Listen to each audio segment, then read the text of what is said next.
धूप की दोस्ती सुमन और विटामिन डी की कहानी। सुमन एक छोटे से गांव में रहती थी। वह हमेशा खुश रहने वाली और ऊर्जावान लड़की थी। सुबह खेतों में काम करना, दोपहर को दोस्तों के साथ खेलना और शाम को किताबों में डूब जाना उसकी दिनचर्या थी।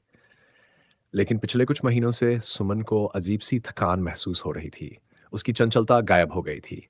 हड्डियों और मांसपेशियों में दर्द ने उसे परेशान कर दिया था। उसकी माँ ने उसे गांव के डॉक्टर रमेश के पास ले जाने का फैसला किया। डॉक्टर रमेश गांव के सभी लोगों के लिए किसी मसीहा से कम नहीं थे। उन्होंने सुमन की हालत देखी, कुछ सवाल पूछे और बोले, सुमन, तुम्हारे शरीर में विटामिन डी की कमी है। सुमन ने हैरानी से पूछा, डॉक्टर साहब, ये विटामिन डी क्या होता है और ये मेरे शरीर को क्यों चाहिए? डॉक्टर ने मुस्कुराते हुए समझाया, विटामिन डी हमारे शरीर के लिए बहुत ज़रूरी है। ये हमारी हड्डियों को मजबूत बनाता है, इम्यूनिटी को बढ़ाता है और मांसपेशियों को ठीक से काम करने में मदद करता है। अगर इसकी कमी हो जाए तो शरीर कमजोर हो जाता है और दर्द रहने लगता है। सुमन की मां ने चिंतित होकर पूछा, तो डॉक्टर साहब, यह विटामिन डी मिलेगा कैसे? डॉक्टर ने कहा, सूरज की रोशनी इसका सबसे बड़ा स्रोत है। सुबह के 10 बजे से दोपहर के 3 बजे के बीच की धूप में बैठने से शरीर को विटामिन डी मिलता है। लेकिन याद रखना, सिर्फ 15 मिनट तक धूप में बैठना ही काफी है। अगर ज्यादा देर तक धूप में बैठोगे तो त्वचा को नुकसान हो सकता है। सुमन ने डॉक्टर की सलाह को ध्यान से सुना। उसने ठान लिया कि वह रोजाना धूप में बैठेगी। अगले दिन सुबह के 10 बजे वह अपने खेतों की ओर गई। सूरज की किरणें उसके चेहरे और हाथों पर पड़ रही थीं। वह महसूस कर रही थी कि जैसे प्रकृति उसे गले लगा रही हो। पहले तो उसे धूप में बैठना अजीब लगा, लेकिन धीरे-धीरे यह उसका पसंदीदा समय बन गया। कुछ ही दिनों में सुमन ने महसूस किया कि उसकी थकान कम हो रही है। वह फिर से पहले जैसी ऊर्जावान महसूस कर रही थी। उसने देखा कि उसकी हड्डियों का दर्द भी गायब हो गया था।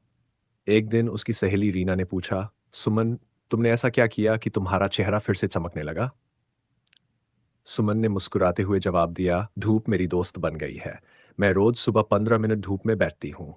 और हाँ, मेरी माँ ने मेरी डाइट में दूध, अंडे और मशरूम जैसी चीजें भी शामिल की है, जो विटामिन डी से भरपूर है। रीना ने यह सुनकर अपनी माँ से बात की और जल्द ही गांव के अन्य लोग भी सुमन की आदत अपनाने लगे। लोग अब सुबह-सुबह अपने घरों से निकलकर धूप में बैठने लगे। सुमन ने महसूस किया कि उसकी छोटी-सी पहल ने पूरे गांव की सेहत को बेहतर बना दिया था। लेकिन सुमन यहीं नहीं रुकी। उसने ये भी बताया कि ज़्यादा देर तक धूप में बैठने से त्वचा को नुकसान हो सकता है। हमें धूप से प्यार करना चाहिए, लेकिन सावधानी के साथ, वह कहा करती थी। गांव के बच्चों ने सुमन का नाम ही धूप की दोस्त रख दिया।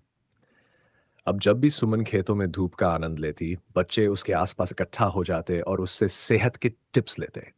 सुमन की ये कहानी पूरे गांव में फैल गई। वह केवल एक लड़की नहीं थी, वह स्वास्थ्य का एक उदाहरण बन गई थी। उसकी सादगी और समझदारी ने पूरे गांव को यह सिखाया कि धूप सही समय और सही मात्रा में ली जाए तो यह सबसे बड़ा डॉक्टर है। आज भी जब सुमन सुबह खेतों में धूप में बैठती है तो उसकी आंखों में गर्व की चमक होती है। उसे पता है कि उसने न केवल अपनी सेहत सुधारी है, बल्कि पूरे गांव को स्वस्थ रहने का सरल और प्राकृतिक तरीका सिखा दिया है। और इस तरह सुमन और धूप की दोस्ती की ये कहानी हर किसी के दिल को छू जाती है।